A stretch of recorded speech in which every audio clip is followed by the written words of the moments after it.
Boa noite. O Estado brasileiro ainda nem conseguiu acabar com um antigo problema no trânsito do país e já luta contra outro. Enquanto motoristas sem respeito pela vida dirigem bêbados, os smartphones se tornam outro sério problema para condutores e pedestres. Pessoas que enxergam urgência em cada mensagem do WhatsApp ou em cada novo like do Facebook enquanto dirigem, colocam em risco a própria vida e a de terceiros. Mais uma prova de que o principal inimigo na vida do trânsito no país é o próprio motorista. E no NT Vale de hoje você também vai ver 2 graves acidentes nas estradas do país. Pelo menos 18 pessoas morreram no Ceará em acidente de ônibus. Há menos de um mês da Copa, Brasília não está preparada para receber deficientes físicos.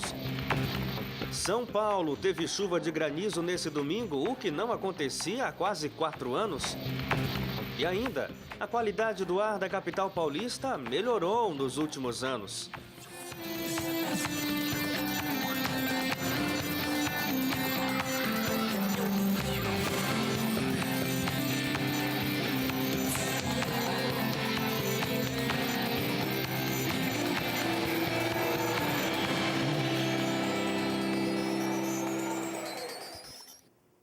A última noite foi marcada por 2 graves acidentes nas estradas brasileiras. No Ceará, morreram pelo menos 18 pessoas que estavam em um ônibus que tombou perto da cidade de Canindé. O ônibus seguia de Boa Viagem no interior do estado para Fortaleza quando tombou na BR-020, na altura de Canindé.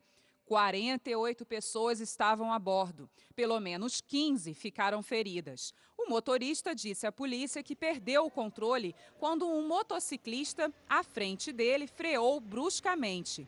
Em Minas Gerais, pelo menos 9 pessoas morreram quando um ônibus caiu numa ribanceira de 20 metros de altura na BR-262, altura da cidade de Luz. 45 pessoas foram levadas para hospitais. O ônibus tinha saído de Caldas Novas e ia para Belo Horizonte e a tragédia foi num trecho com histórico de acidentes. Chovia na noite de ontem. Usar o celular enquanto dirige é uma das infrações mais frequentes no trânsito de cidades como Natal e Belo Horizonte, mas o perigo maior não é levar uma multa. O risco de um acidente nessa condição é 4 vezes maior. Gabriela admite, não desgruda do celular nem quando está dirigindo. O hábito já rendeu multa e pontos na carteira. Mesmo depois do prejuízo, a moradora de Belo Horizonte assume que continua usando o celular ao volante. Foi até ligação, falaram ao telefone, claro, gerou ponto na carteira. Não diminuiu o uso, mas me fez dar uma freada, assim, eu tento me policiar mais. No estado de São Paulo, no ano passado, pouco mais de 86 mil pessoas foram autuadas pelo uso do celular ao volante. No Rio de Janeiro, em 2013, foram quase 78 mil multas, 10 mil nos 3 primeiros meses deste ano. Na Bahia, no ano passado, foram 30.500 multas. De janeiro a março deste ano, o Detran baiano fez mais de 12 mil autuações. Já no Distrito Federal, 45 mil pessoas foram multadas no ano passado por usarem o celular na condução do veículo. Nos 3 primeiros meses deste ano, foram registradas 6.800 infrações. Em Minas Gerais, o uso do celular ao volante é a segunda infração mais cometida pelos motoristas. Nos 3 primeiros meses desse ano, foram 77 mil multas aplicadas. Não é a questão de ocupar uma das mãos. O problema é que tira a atenção.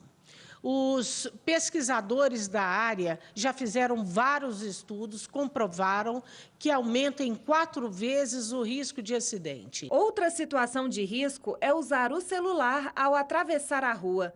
Ainda não há estatísticas de acidentes causados por esse descuido. O perigo está na distração do pedestre, que pode não perceber a aproximação do carro. O Índice Geral de Preços do Mercado calcula uma pequena baixa nos preços na segunda prévia desse mês de maio, mas o IGPM, que é muito usado no reajuste de valores de aluguel, acumula alta de quase 8% nos últimos 12 meses. Na segunda prévia de maio, o GPM mediu uma queda de 0,4%, uma pequena deflação nos preços do mercado. Nesse cálculo, são considerados os preços ao produtor, ao consumidor e também à construção civil. Apesar da pequena queda, a prévia aponta que nos últimos 12 meses, o índice acumula alta de 7,94%, acima até mesmo da inflação oficial medida pelo Banco Central. Em maio do ano passado, por exemplo, o acumulado dos 12 meses anteriores acumulava 6,21%, bem abaixo do nível atual. O mercado financeiro revisou a expectativa para a inflação oficial desse ano para cima, de 6,39% para 6,43%, se aproximando ainda mais do teto da meta estabelecida pelo governo, que é 6,5%. Meire Tomasi para a Rede Novo Tempo.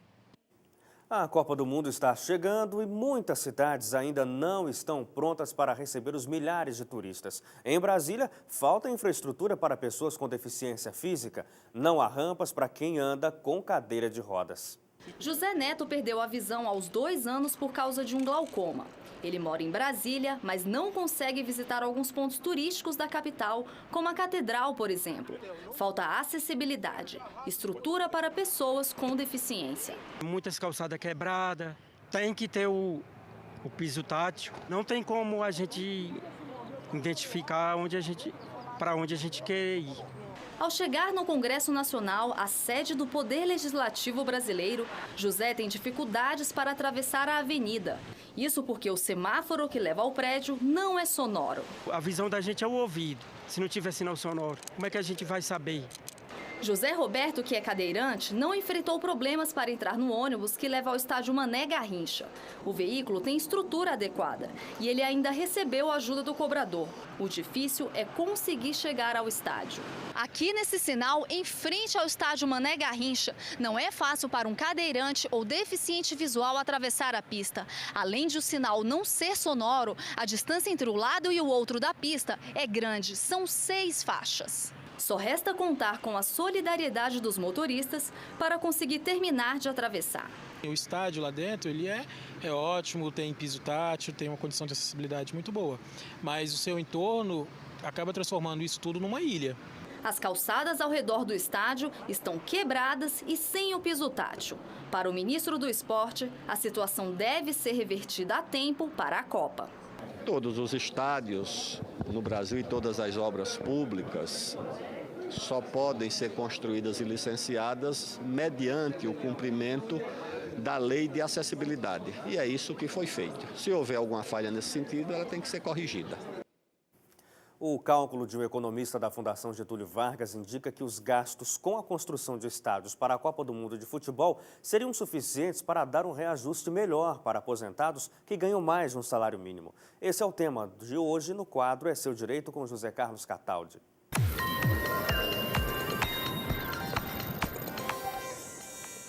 Amigos, agora está provado por números o descaso do governo com os aposentados que ganham mais de um salário mínimo. Se o governo quisesse dar aumento justo a essas pessoas, cotejando o INPC com o crescimento econômico do país através do PIB, gastaria 5 bilhões de reais. Daria de sobra, então, para cobrir essa despesa com o que foi gasto pelos governos federal e estaduais, mais a iniciativa privada, com a construção de estádios que nem ficaram prontos, 8 bilhões de reais. O estudo foi encomendado pelo jornal Agora São Paulo ao economista Samidana, da Fundação Getúlio Vargas, e ficou realmente provado esse descaso com os aposentados dessa faixa salarial, que afinal de contas, contribuíram com seu trabalho, com seu sangue ao longo do tempo e já foram punidos pelo governo no momento da aquisição do benefício, quando foi imposto a eles o fator previdenciário que reduziu na origem o valor do benefício. É muito pouco caso. Em uma semana, mais de 4 milhões de pessoas se inscreveram para o Exame Nacional do Ensino Médio, o Enem. O INEP alerta para os estudantes não deixarem a inscrição para a última hora. Quase 5 milhões de pessoas se inscreveram para o Enem até às 9 horas da manhã desta segunda-feira. O número divulgado pelo Ministério da Educação é quase 20% maior do que o número de inscritos na primeira semana da edição anterior. O prazo termina na próxima sexta-feira, dia 23, às 23 horas e 59 minutos. E é importante não deixar para a última hora. O INEP, que organiza o exame, até divulgou os melhores horários para a inscrição, que são os que têm menor acesso ao sistema e, portanto, menos instabilidade. Vale a pena realizar a inscrição no início da manhã, até às 9 horas, ou entre 2 e 5 horas da tarde, também depois das 9 horas da noite. As provas vão ser aplicadas nos dias 8 e 9 de novembro em 1.999 municípios do Brasil. O site para fazer a inscrição é enem.inep.gov.br. Flávia Souza para a Rede Novo Tempo. Agora são 7h10 no horário de Brasília e no próximo bloco, o granizo em São Paulo. Paulistanos não viam gelo há quase 4 anos.